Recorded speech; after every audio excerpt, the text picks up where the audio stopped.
যাতে সহজে হ্যাক করা পসিবল না হয় আমাদের। ইউনিক কিছু কি ফিচার্স আমরা ব্যবহার করতে পারি পাসওয়ার্ডে, টু ফ্যাক্টর অথেন্টিফিকেশন বা মাল্টি ফ্যাক্টর অথেন্টিফিকেশন, এক্সট্রা প্রোটেকশনের জন্য আমরা ব্যবহার করতে পারি যে দুবার ভেরিফাই করা বা তার বেশি ভেরিফাই করে। তো এইভাবে আমরা বাঁচতে পারি। সেফ ব্রাউজিং এন্ড ডাউনলোডস, তো আমরা অ্যাভয়েড করবো বিভিন্ন অচেনা বিভিন্ন ওয়েবসাইটে যাওয়া কিংবা কোনো অচেনা এপিকে ফাইল বা আলাদা ফাইল যেগুলো প্লে স্টোরে নেই, প্লে স্টোরেও ডাউনলোড করার সময় আমরা সাবধান থাকবো যে কীরকম ফাইলটা আমরা অবগত থাকবো যে ফাইলটা আদৌ সেফ কিনা। অ্যান্ড অন্য কোনো আননোন ওয়েবসাইট থেকে তো ব্রাউজিং করা বা ডাউনলোড করা আমরা অ্যাভয়েড করারই চেষ্টা করবো।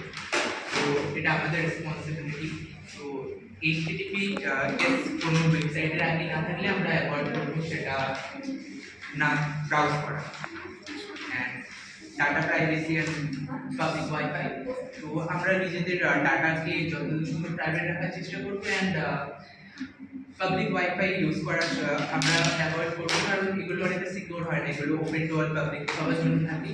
তো ব্যবহার যদি একান্তই করতে হয় আমরা চেষ্টা করবো VPN ব্যবহার করে করা। সাধারণত আমরা চেষ্টা করবো অ্যাভয়েড করা যে পাবলিক ওয়াইফাই যাতে আমরা ব্যবহার না করি। অ্যান্ড নিজের ডিভাইসকে সবসময় স্মার্টফোন, ল্যাপটপ এক্সেট্রা ডিভাইসকে সবসময় সেফ রাখতে হবে।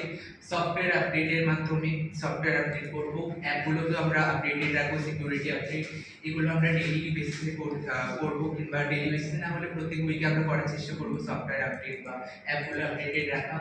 আর এর আগে বললাম স্ট্রং পাসওয়ার্ড ডিভাইসে রাখা, unique numbers, symbols and letters, strong keywords use করে পাসওয়ার্ডটাকে স্ট্রং করা, যাতে পাসওয়ার্ডটা হ্যাক করে নেওয়া বা ফ্যাক করে নেওয়া এতটা সহজ না।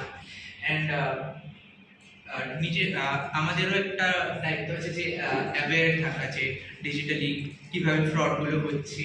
তো আমাদের যে নতুন নতুন ফ্রড সবসময় চলে আসছে, কারণ পুরোনোগুলো অলরেডি আমরা যখন অ্যাওয়্যার করে দিচ্ছি জেনারেল পাবলিককে, তখন নতুন নতুন ওরাও পদ্ধতি নিয়ে আসছে ক্রিমিনালরা কীভাবে ফ্রড করা যেতে পারে।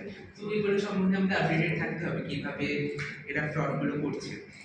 যদি বাই এনি চান্স আমাদের কোনোভাবে আমাদের সাথে সাইবার ফ্রড হয়ে যায়, তো আমাদের যত দ্রুত সম্ভব আমাদের নিয়ারেস্ট সাইবার ক্রাইম পুলিশ স্টেশনে গিয়ে সেটা রিপোর্ট করাতে হবে।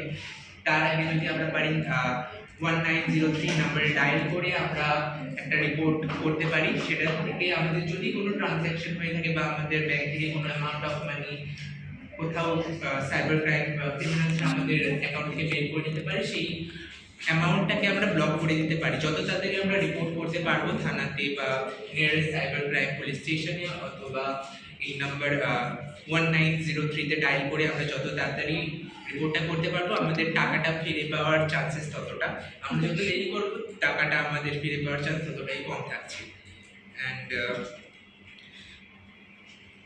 আমাদের দায়িত্ব হচ্ছে একটা রেসপন্সিবল সিটিজেন হওয়া, যে সবকিছুই আমরা ছেড়ে দিতে পারি না যে গভর্নমেন্টের হাতে বা সাইবার পুলিশদের হাতে।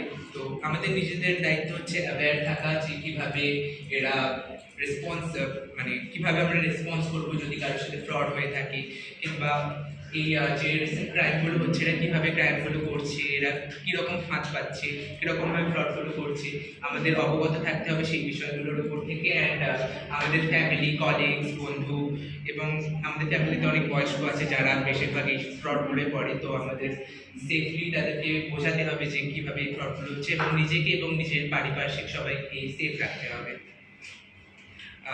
তো আমার প্রেজেন্টেশনটা এইটুকুই ছিল। Thank you.